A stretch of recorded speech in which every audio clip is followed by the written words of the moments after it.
Buon pomeriggio e ben trovati. Sicilia 24 Focus oggi si occupa delle aggressioni in ospedale. È davvero un fenomeno emergenziale, eppure ne parliamo veramente da tanti anni. Non è un fatto degli ultimi mesi, è un fatto assolutamente legato a una casistica che via via si arricchisce e si incrementa. Dunque potremmo anche pensare che quella dell'aggressione in ospedale è un'emergenza inascoltata.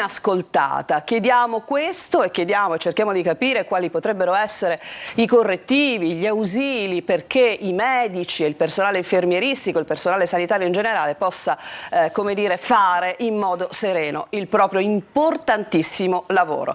Do il buon pomeriggio al mio ospite in studio che è qui con me, lo ringrazio, il dottore Antonio Di Mauro, direttore del pronto soccorso dell'ospedale Cannizzaro di Catania. Ben trovata a lei, dottore. E in collegamento andiamo con il dottore Antonino Palermo, segretario di Anao Assomed Sicilia. Buon pomeriggio, dottore. Buon pomeriggio a voi. E ancora Mario Conti, segretario UIL FPL Catania. Ben trovato.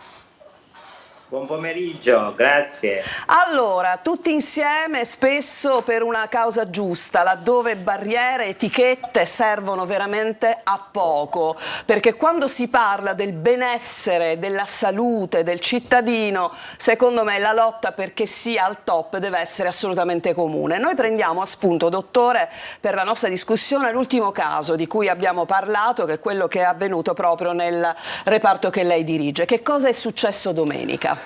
Domenica è successo qualcosa che purtroppo in altre occasioni, perché è stato un caso particolare, non si trattava di un parente di un utente, non si trattava di un utente affetto da una patologia organica, ma un utente affetto da patologia psichiatrica.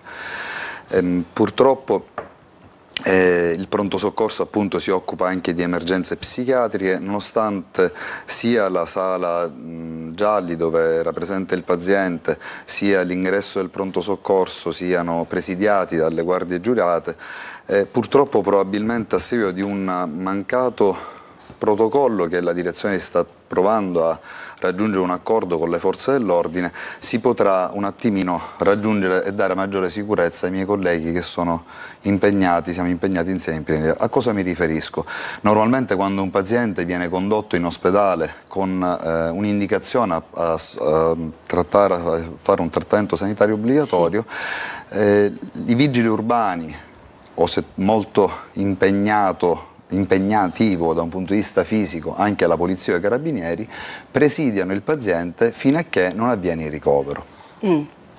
Questo paziente purtroppo non aveva ancora un'indicazione a fare un trattamento sanitario obbligatorio perché una volta giunto in ospedale si era presentato tranquillo, tant'è che amorevolmente la mia collega, dopo averlo sottoposto agli esami strumentali che ha ritenuto opportuno dal momento in cui era stato lui vittima o protagonista comunque di una vicenda che aveva coinvolto anche le forze dell'ordine, che poi successivamente sono state registrate proprio per traumi, rendendosi conto della tranquillità con cui il paziente apparentemente si presentava, ha ritenuto, per umanità, la mia collega è una persona la cui sensibilità credo che sia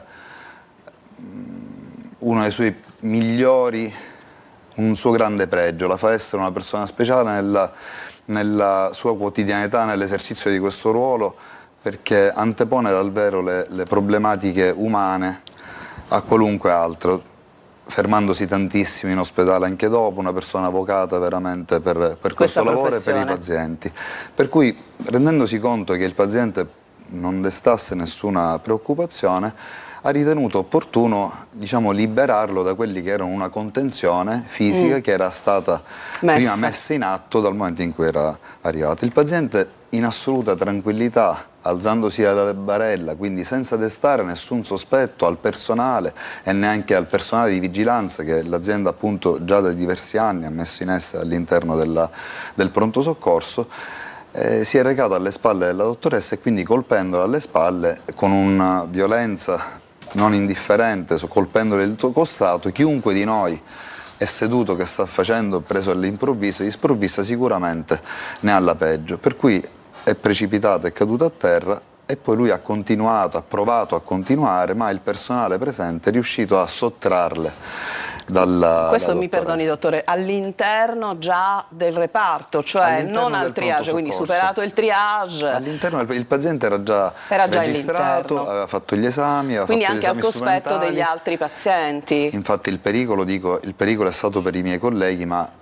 il pericolo è anche per i pazienti. La maggior parte dei pazienti sono pazienti fragilissimi che stanno da noi in osservazione 12-24 ore per poi essere ricoverati oppure essere dimessi, e quindi realmente si poteva consumare anche una strage senza volere dire tanto. Per cui quello che è stato messo in essere insieme alla direzione generale è quello di creare le condizioni di un protocollo affinché i pazienti che vengano accompagnati dalle forze dell'ordine, come nel caso di questo paziente, perché purtroppo c'è un uso che andrebbe un attimino rivisitato, cioè quando in qualunque momento le forze dell'ordine trovano una persona in uno stato di agitazione per strada, anche se è violento nei confronti di un'altra persona, così come il caso di questo, piuttosto che portarlo in caserma, lo portano in ospedale. Questo è un punto cruciale, perché appunto vorremmo realizzare un protocollo d'intesa dove, al pari di come si fa per i soggetti che vengono dagli istituti penitenziari o i soggetti che appunto accennavo prima, che già sono da sottoporre a un trattamento sanitario obbligatorio, possono essere vigilati proprio dalle forze dell'ordine. Quindi lei dice, ci vorrebbe, mi perdoni, per capire meglio, quindi chiedereste un protocollo di intesa rispetto a determinati soggetti, che i soggetti che vengono portati in ospedale per stato di agitazione insieme a gesti di violenza, perché il soggetto aveva già avuto una colluttazione sia con le forze dell'ordine prima e sia con altri cittadini prima ancora di arrivare in pronto soccorso. Quindi è un paziente che comunque è stato portato dalle forze dell'ordine perché aveva suscitato comunque un grande disagio, aveva avuto una colluttazione persino con altri poliziotti, quindi era un paziente che sicuramente non andava forse lasciato in pronto soccorso, andava presidiato. Indubbiamente, non entro nel merito, anche i carabinieri hanno delle carenze di tipo risorse umane, probabilmente il loro eccessivo lavoro non gli consente comunque di rimanere, loro lasciano il paziente e dopo pochi minuti si allontanano. Dicevo appunto, la direzione, già da lunedì il direttore generale si è messo in movimento attraverso i contatti con la prefettura in modo da stabilire delle regole che potessero appunto garantire non soltanto a noi medici ma anche ai pazienti stessi, che si potrebbero trovare come dei malcapitati, e quindi metterci in condizione di prenderci cura dei pazienti senza rischiare ciò che purtroppo accade, come accade in una grande piazza, perché purtroppo il paziente psichiatrico è un paziente che improvvisamente può diventare violento, e lo può diventare o all'interno di un pronto soccorso o in una strada, da qualunque altra E questo, dottore, chiaramente afferisce al paziente, diciamo, psichiatrico, come lei mi sta spiegando. Purtroppo quello che raccontiamo spesso non è solo legato a ciò. Intanto mi dica come sta la dottoressa. Grazie al cielo molto bene, è una collega davvero in gamba, che anche ha reagito bene da un punto di vista psicologico. Ritengo che sia la componente maggiore, il suo amore e la sua passione per il lavoro. La riporteranno la solidarietà che ha ricevuto di tantissimi colleghi che vengono a chiedere giù in pronto soccorso, non potendo magari contattare lei, testimonia il grande valore umano di questa dottoressa. Allora, dottore Palermo, e a seguire Mario Conti. Quindi abbiamo sentito questo racconto, che chiaramente è uno dei tanti che anche noi come cronisti abbiamo portato nelle case dei nostri telespettatori, ma chiaramente, al di là della solidarietà, è fuor di dubbio che diciamo serve altro, no? Serve altro ai medici, serve altro agli infermieri, serve altro per potersi tutelare, per potersi proteggere, per poter aiutare anche la gente che arriva, che ha bisogno di essere aiutata. Dottore Palermo. Sì, intanto buonasera a tutti, spero mi sentiate, ho avuto qualche problema con l'audio. No, vada pure, la sentiamo benissimo. Benissimo, intanto mi preme esprimere la più completa solidarietà al dottore Di Mauro e a tutti i colleghi del pronto soccorso del Cannizzaro, a tutto il personale sanitario, sociosanitario e quanti hanno vissuto questa terribile vicenda. Sicuramente il problema della violenza negli ospedali e soprattutto nel pronto soccorso è un problema oramai datato tanti anni. ANAO ha fatto più volte varie richieste sia a livello nazionale che a livello regionale Nello specifico sicuramente lavorare in condizioni di assoluta tranquillità sarebbe la cosa migliore, ma sappiamo che nella sanità attuale molte difficoltà ci sono, sia dal punto di vista logistico che anche dal punto di vista del personale, che è carente nella maggior parte delle strutture dei pronto soccorsi siciliani, così come anche un po' un fenomeno nazionale. E per questo abbiamo fatto varie proposte, vari incontri con assessori, con gli assessorati, con l'attuale assessore e anche con gli assessori precedenti, ma purtroppo pare non risolversi il problema della carenza del personale. Sicuramente sappiamo da studi fatti che la violenza è riservata principalmente al personale che lavora nel pronto soccorso, perché con l'attuale organizzazione che abbiamo ospedaliera, tra ospedale soprattutto e territorio, la gente un po' così spaesata affluisce al pronto soccorso, perché rimane l'unica struttura che è in grado di dare delle risposte urgenti all'utenza. I dati INAIL ci dicono che negli anni passati, insomma fino al 2022, ci sono stati veramente più di 6.000-7.000 casi di violenza nei sanitari, la maggior parte dei quali si rivolge a personale pronto soccorso, poi c'è personale delle psichiatrie. È anche un dato importante che stiamo analizzando e che stiamo valutando la violenza all'interno delle mura del lavoro, cioè tra colleghi per incomprensioni o per litigi, e queste sono altre situazioni che purtroppo registriamo e continuiamo a registrare. E purtroppo Ora, su questo, dottore Palermo, sulla lite fra colleghi, là mi sembra un attimo più complicata la cosa, che purtroppo certo, diciamo che è ancora più grave quando accade in luoghi come quelli, ma potremmo estendere questa cosa un po' a tutti, no? Gli ambiti lavorativi, è chiaro. Ovvio, questo è ovvio. È chiaro che la proposta principale rimane quella di un finanziamento maggiore del sistema sanitario nazionale, che negli anni ha visto una decurtazione di vari miliardi. L'altro giorno in un'intervista dicevo appunto 35 miliardi sono stati decurtati, e i medici ospedalieri soprattutto pagano questo prezzo, perché si è dovuto riorganizzare questo sistema, e quindi dopo vari anni di mancate assunzioni di medici ci troviamo con un organico veramente ridotto all'osso. Ora pare che stiano ripartendo le assunzioni, qualcosa si sta facendo, però il pronto soccorso rimangono i punti più diciamo così nevralgici, più delicati, perché le specializzazioni in medicina d'urgenza, emergenza urgenza, purtroppo da noi in Sicilia sono partite in ritardo, quindi i primi essere specialisti saranno formati fra qualche anno, e nel frattempo quindi i pronto soccorso sono quelli che pagano il prezzo maggiore.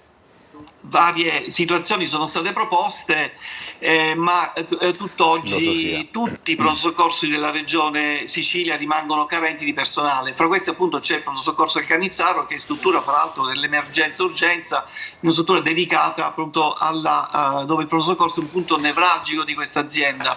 Certo, di questo ci occupiamo e auspichiamo che quanto prima possano essere assunte altre persone. Sì, altri problemi, dottore Palermo, un attimo solo, mi perdoni un attimo solo, facciamo parlare anche Mario Conti, che tra l'altro appunto segretario UIL FPL Catania. Il suo sindacato si è espresso immediatamente su questo argomento, un po' come devo dire è stato fatto anche da CGIL, che oggi ha allestito un banchetto informativo all'ospedale Cannizzaro. Conti, il problema della carenza dell'organico è uno dei fattori che riguarda non solo ovviamente il personale medico, ma tutto il personale sanitario, no? Sì, buonasera a tutti. Intanto grazie, saluto il dottore Di Mauro, con cui ci confrontiamo giornalmente, visto che anch'io lavoro all'ospedale Cannizzaro e che indirettamente ho vissuto la vicenda che tutto il pronto soccorso ha vissuto nella giornata che è trascorsa. E il problema degli organici sicuramente è un problema, ma oltre al problema degli organici e delle strutture, aggiungerei, la nostra organizzazione sindacale vuole sensibilizzare gli organi competenti su una problematica. Oggi chi è deputato a garantire la sicurezza sono le forze dell'ordine ovvero altre unità di personale che sono specificatamente autorizzate dalla prefettura. Per cui un professionista, sia medico, sia infermieri, sia personale sociosanitario, quello che chiede è di poter lavorare serenamente in sicurezza, che non abbia continue aggressioni fisiche o verbali. Quindi, oltre a potenziare i pronto soccorsi dei professionisti che sono necessari per garantire una risposta diagnostica, terapeutica e assistenziale, dobbiamo fare tutti uno sforzo per garantire anche questa sicurezza con la presenza e un presidio costante di personale che tuteli la loro sicurezza. Io so che l'azienda Cannizzaro probabilmente in maniera autonoma e con risorse proprie sta potenziando questo aspetto, ma non può essere un aspetto che sia lasciato solo alla buona volontà di qualche direttore generale. Un attimo solo Conti, perché il dottore, un attimo, facciamo che sia anche un po' un dibattito, un ping pong, per cui un attimino il dottore voleva intervenire su questo. Io tenevo a precisare una cosa, dico, noi già da tempo, come lui, il dottore Conti, sa benissimo, siamo presidiati dai vigilantes. Credo che il problema sia sociale. Viviamo in un momento in cui già alle 7:30 del mattino in macchina accompagniamo i nostri figli a scuola e troviamo gente che grida dentro un'altra macchina.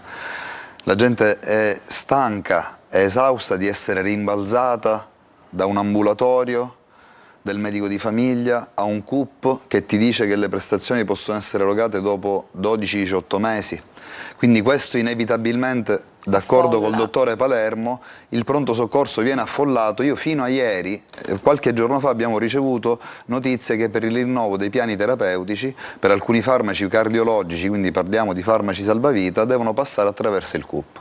Ieri un signore, solo perché ho visto fosse in grandissima agitazione psicomotoria, perché realmente aveva bisogno di quel farmaco, è arrivato in pronto soccorso, verbalmente molto agitato, è stato placato solo perché gli ho detto che gli avrei risolto il problema facendo la prescrizione del farmaco.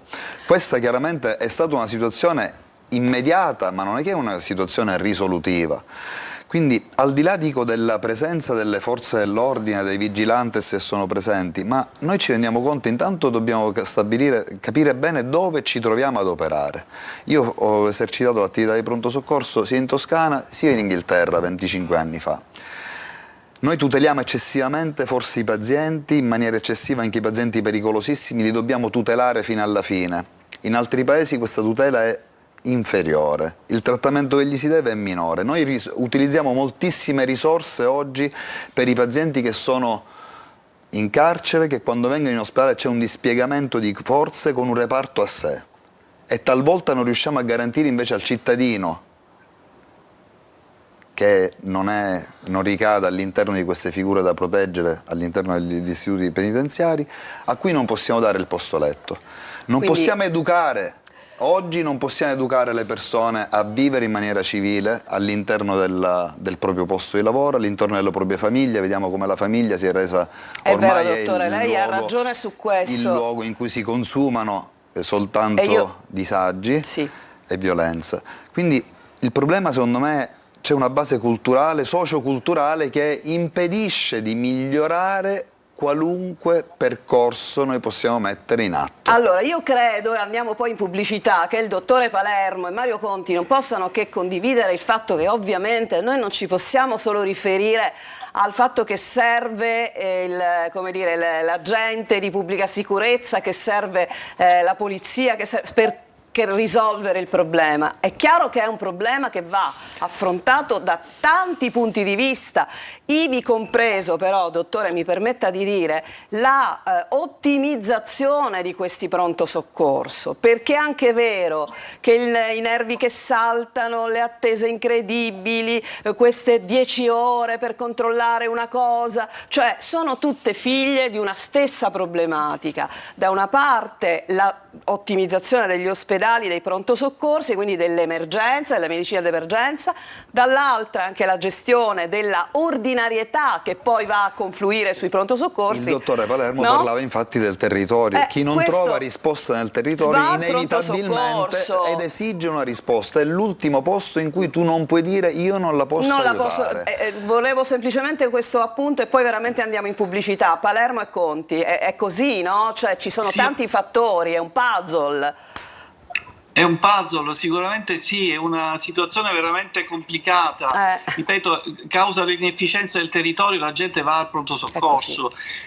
Motivi, cioè come difendere gli operatori? Sicuramente le forze dell'ordine, maggiore sicurezza, fare dei corsi formativi al personale, ci vuole ovviamente più personale, non è inutile che lo ripeto, chiaro, perché certo. è dedicato a parlare con i pazienti spesso si arrabbiano perché non ha nessuno che parla con loro o con i loro parenti, quindi bisogna sistemare, organizzare meglio tutto il servizio, non si può pensare che uno va a lavorare e non sa se torna a casa, questa è una cosa impensabile. Quindi al diciamo giorno d'oggi, condivisibile, dottore Palermo, mi no? dispiace, ma non ho sentito il dottore Di Mauro perché ci saranno dei difetti di audio. Non ha sentito l'audio del dottore Di Mauro? Conti l'ha sentito? Sì, Conti sì, lo sento. Allora sentiamo anche Conti che replica. Concordo pienamente con quanto ha detto il dottore Di Mauro, che c'è anche un problema di tipo sociale, che però credo ne convenga, non è che si possa risolvere dall'oggi al domani. Io credo che noi dobbiamo guardare agli interventi che possiamo fare nel breve, medio e lungo termine.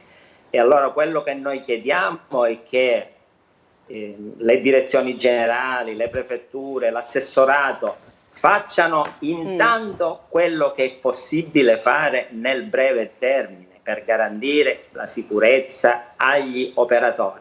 Poi gli aspetti di come dovrà funzionare il territorio per evitare il congestionamento dei pronto soccorsi, questo lo sappiamo, ce lo siamo sempre detti, auspichiamo che la benedetta riforma prevista dal DM 77 venga resa applicativa. Ci sono delle cose che si possono fare, ma abbiamo consapevolezza che non si possono fare dall'oggi al domani. Il problema che hanno oggi i nostri operatori è che hanno paura ad andare domani a lavorare in pronto soccorso e questo poi provoca la fuga dei professionisti dal pronto soccorso verso altre posizioni di lavoro. Ecco, io chiedo... Posso aggiungere? Sì, aggiunga e poi andiamo subito in pubblicità. Nel frattempo scrivono le persone. Sì, sarò brevissimo, cioè nel senso che è chiaro che bisogna potenziare. Noi abbiamo proposto l'istituzione di protocolli con la prefettura sul riguardo al contenimento di pazienti psichiatrici, per esempio sono quelli tra i più pericolosi in questo caso, l'abbiamo visto, così come per esempio la prefettura potrebbe anche attivare, dove non è possibile mettere il posto di polizia, l'esercito, tipo strade sicure, per cui avrebbe il personale per poter potenziare dal punto di vista della sicurezza i pronto soccorso. Anche perché, d'accordo col dottore Palermo, perché la divisa incute un altro timore. La sente il dottore? Lo sta sentendo? Sì, ora lo sento. Dico d'accordo con quanto detto lei, la divisa ce ne rendiamo conto tutti quando ci abbiamo dentro la guardia penitenziaria piuttosto che la polizia, la divisa indubbiamente incute timore, incute ordine, ecco, allora, e in coloro che socialmente sarebbero più agitati sicuramente risolveremmo. Ci fermiamo un attimo, andiamo in pubblicità, un minuto soltanto e ritorniamo. Nel frattempo il nostro pubblico scrive. A tra poco.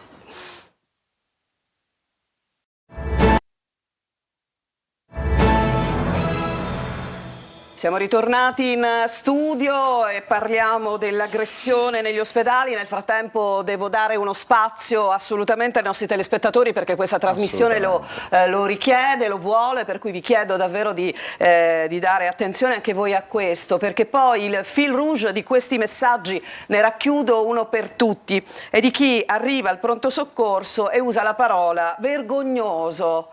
vergognoso. Perché? Perché il parente che porta il paziente all'ospedale non viene trattato, viene lasciato per decine di ore senza un'informazione. Allora io vi chiedo, a nome di tutti questi telespettatori, dove sta la ragione di tutto ciò? Il parente fuori fa parte di un progetto di cura, di attenzione, perché il parente dentro sicuramente Aiuta. pensa anche a lui. Il parente aiuta, infatti i parenti, i soggetti fragili, i soggetti con 104, i soggetti fragili, affetti da disabilità o i pazienti gravi hanno tutti la possibilità. Noi purtroppo ci rendiamo conto del contrario, soprattutto in alcuni periodi dell'anno, in cui noi abbiamo difficoltà nel reperire i parenti per fare prendersi cura dei pazienti.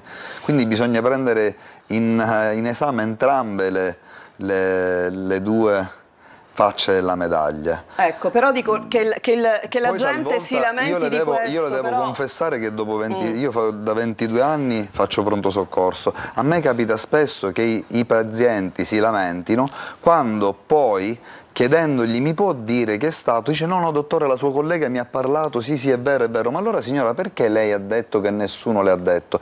Perché è facile fomentare, noi viviamo di questo. Io comprendo la sua posizione, sicuramente comprendo che l'isola felice però è molto... Io ho dei colleghi, guardi, sì, che sono iperdisponibili. Non c'è dubbio, però se i colleghi iperdisponibili dovrebbero essere 10, invece sono 2, è chiaro che devono dar retta a quelli che stanno dentro. Il problema è anche capire quante volte tu, familiare, pretendi di avere informazioni ogni ora, ogni 3/4 d'ora o ogni turno, perché noi diamo informazioni ogni turno. Ogni volta che finisce il turno, il collega che ha completato la diagnostica, la terapia, si è fatto un'idea per poter dire al parente lei sarà ricoverato, lei rimarrà in osservazione.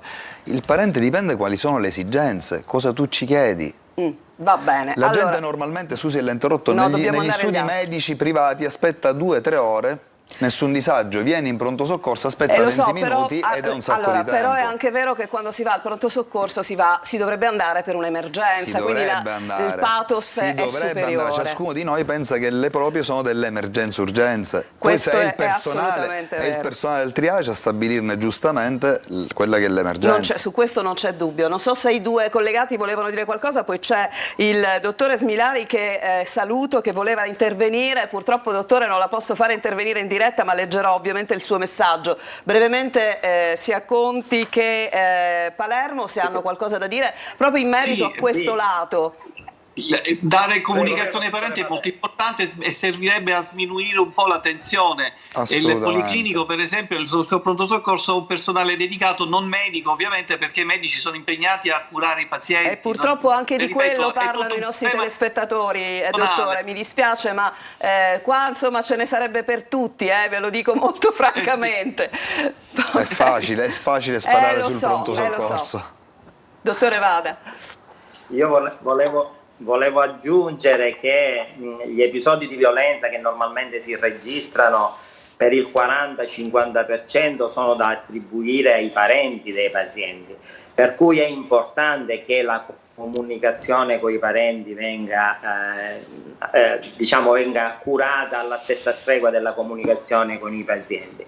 In alcuni ospedali hanno realizzato dei meccanismi tecnologici che aiutano a far sapere al parente che è all'esterno il percorso del paziente. Ecco, si è bloccato, Conti non lo sentiamo più. Palermo l'abbiamo interrotta forse, voleva completare? No, okay. Va bene, sì, insomma, è un problema di personale dedicato, di organizzazione, per questo è molto delicato questo argomento, bisognerebbe affrontarlo perché toglierebbe un serio motivo di aggressivà verso i medici e il personale del pronto soccorso. Allora, posto che però, scusate, io voglio dirlo anche ai nostri telespettatori, perché qualcuno scrive, è certo che poi si aggrediscono i medici, perché si aspetta ore, perché non si viene considerati, no, allora quello no. non esiste un motivo per arrivare all'aggressione. Da questo luogo passi il messaggio che non esiste un solo motivo, per cui per cortesia su questo non si transige, e io credo che tutti i direttori generali, responsabili dei nosocomi siciliani sappiano quanto è importante potenziare anche il rapporto con il parente, e credo che anche lì ci sia uno step complicato da superare, se non sbaglio. Quindi cerchiamo di parlare tanto anche su questo, Abbiamo dottore. messo in atto diversi anni fa un progetto bellissimo con la presenza persino degli psicologi all'interno del pronto soccorso, che si sono rivelati una grande opportunità. Poi il progetto è venuto a mancare. All'interno del pronto soccorso è difficile istituzionalizzare una figura di una psicologa, quindi... Allora, mi faccia leggere il messaggio del dottore Smilari. I servizi psichiatrici, ovviamente conoscete tutti il dottore Smilari, che è stato tra l'altro anche nostro ospite in tante occasioni, pediatra della città di Catania, estremamente apprezzato. I servizi psichiatrici chiusi dai nostri politici, scrive, che hanno sottovalutato il problema, un problema che si aggrava sempre più ed è sempre esistente. Il dottore dice che vorrebbe intervenire, però non ce la faccio, cioè non so veramente come farla entrare in questo momento in diretta, però possiamo aprire il canale per un'altra puntata, perché mi sembra che qui ce ne sia davvero tanto da dire. Questa è la sua osservazione, no? Quindi una stoccata alla politica, lo dico ai miei ospiti, dottore Palermo. Sicuramente la politica deve dare il suo forte mossa positiva. Ovviamente in questo momento abbiamo un piano sanitario bloccato, non sappiamo quando sarà elaborato, si parla addirittura fra un anno. Il lavoro all'interno dell'assessorato alla sanità sta ripartendo lentamente, quindi ci sono tante argomentazioni che la politica, che conta, deve affrontare, ma deve affrontare nei tempi e nei modi migliori e soprattutto condivisi con chi lavora, quindi deve in qualche modo andare a interessare e a sentire quello che i sindacati hanno da dire, perché noi rappresentiamo i lavoratori in qualche modo nel modo più completo e assoluto. Bene, allora Conti voleva chiudere, così poi diamo spazio soltanto ai saluti e a rivederci a una nuova puntata. Vi dico che sono sommersa in questo momento dai messaggi, non tutti assolutamente aggressivi, ve lo posso assicurare, però che certamente la gente chieda tanto alla sanità pubblica, laddove la sanità pubblica non sembra in questo momento estremamente aiutata. Deve essere un segnale, no? Conti, a chiudere. No. Anche noi come Will facciamo un appello alla politica perché prendino in seria considerazione il problema non solo dei pronto soccorsi ma della sanità tutta. Questa nostra sanità va migliorata e non può essere migliorata solo ed esclusivamente con la buona volontà di chi opera in prima linea. C'è bisogno di risorse aggiuntive, c'è bisogno di personale, c'è bisogno di strutture efficienti. Questo è l'appello che come Will facciamo alla nostra politica. Allora, mi risulta che la Regione Sicilia abbia pubblicato nel dicembre scorso le linee guida per la prevenzione degli atti di violenza e delle aggressioni verbali a danno degli operatori sanitari, delle strutture sanitarie pubbliche. Cosa ne è di queste linee guida? Chi mi risponde? È un'iniziativa buona, valida, però le ripeto, poterla attivare nel modo più completo c'è bisogno di personale dedicato, c'è bisogno, è inutile ci giriamo attorno, noi lo sappiamo, la gente non trovando risposte sul territorio si riversa sull'unica struttura che può dare delle risposte, ed è il pronto soccorso, quindi bisogna potenziare il pronto soccorso dal personale, questa è la cosa più importante, organizzare meglio le strutture territoriali in modo tale che facciano più filtro. Quindi sì, questo è un discorso molto ampio e ci vorrebbe una penso davvero che il pronto soccorso sia un po' il faro per tutti quanti noi, no? Anche dottore. È sicuramente il faro per tutti quanti noi. Io non vivo un momento di grandissimo ottimismo, perché guardando a quello che c'è scritto nel decreto 77 il ruolo dell'ospedale sarà un ruolo sempre più marginale, come in verità sarebbe giusto se fosse presente un territorio adeguato. Ho paura che tutto ciò che sta per essere messo in atto sia un contenitore senza contenuti, quindi alla fine, al di là di quanto viene messo in mostra o su carta di ciò che sta organizzando il territorio, la mancanza di risorse ancor più presenti nel territorio che non nelle aziende ospedaliere non creerà altro che un ulteriore disagio per la cittadinanza, che si riverserà sempre all'interno dei pronto soccorsi. Come diceva il dottore Conti, non può essere lasciato alla buona volontà di tutti. Coloro che lavorano all'interno del sistema, le istituzioni ci devono stare vicine, noi continuiamo a garantire con grandissima difficoltà il bene salute. Tutti coloro che vengono per problematiche emergenti, urgenti, hanno sicuramente una qualità dell'assistenza che non è seconda a nessuna, e quindi ritengo che con un pizzico di orgoglio facciamo un eccellente lavoro, che i miei colleghi lavorino in prima linea garantendo la salute veramente dei cittadini, e che i cittadini non devono dimenticare dei grandi disagi che viviamo e di quanto abbiamo vissuto e continuiamo a vivere, e lo facciamo sempre esclusivamente con passione e coraggio a questo punto. Allora, chiudiamo con questa chiosa del dottore Svilari. Dice, a proposito dei pazienti psichiatrici, sono malati come tutti gli altri, ma dimenticati e abbandonati. No, sì, va bene.